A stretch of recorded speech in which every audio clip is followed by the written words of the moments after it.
përderisa mbushën sheshet e qendrës së Prishtinës me këto kampanjet e partive politike kur mbyllën e hapen fushatat, pse mos mbushën për interes të vetin, që është diçka shumë jetike në atë kuptimin e portofolit të tyre. E kur jemi tek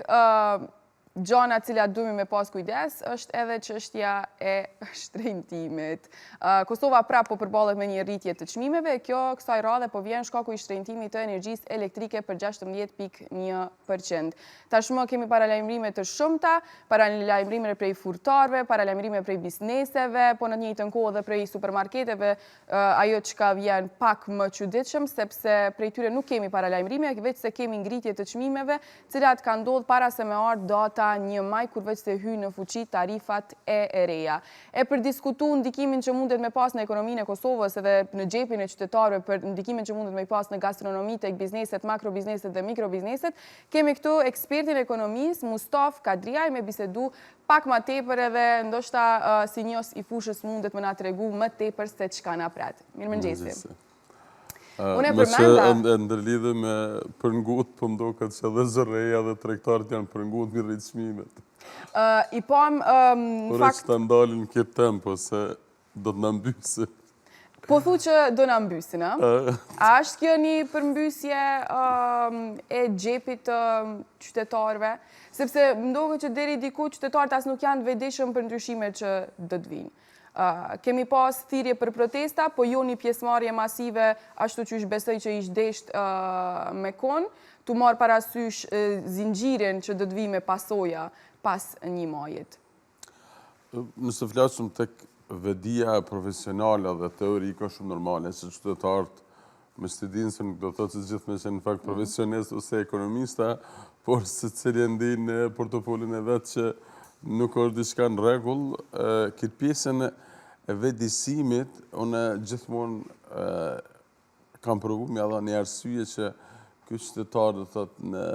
gjatë viteve 90 me protesta, me demonstrata, me gjithë ato, me një farë mënyrë e ka arsyetu vetën pse nuk del në protesta, se me një farë mënyrë boll ka dhënë atë pjesë në parim për çka në kriju institucionet, për çka kemi sot shtet që me një farë mënyrë ta shtetutje me që në fakt zyri qytetarët vetë institucionet,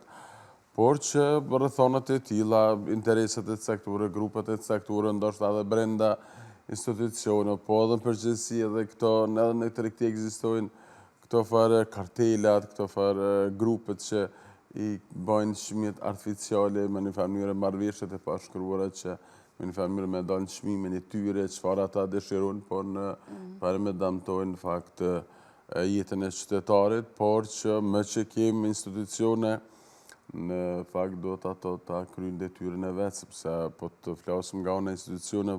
relevante Kosova nuk është që nuk ka, pra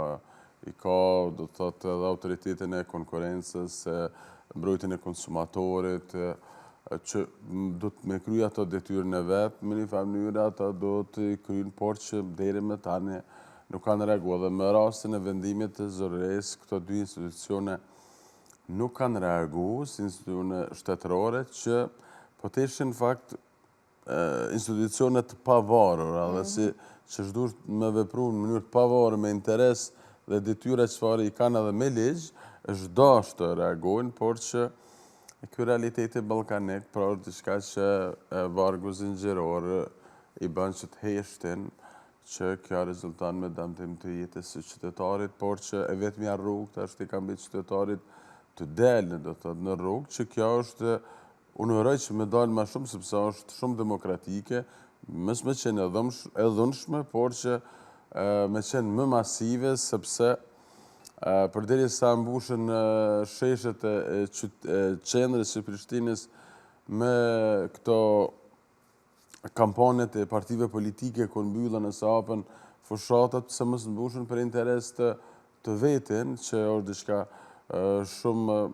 jetike në atë kuptimin e portofolit të tyre, por që deri me tani ndoshta vetëm me protesta jo masive, por me një numër më të madh kanë qenë këto të fundit për shkak të rritjes së çmimit të energjisë elektrike, që uroj me një farë mënyrë me qenë më masive në atë kuptimin që më reflektu tek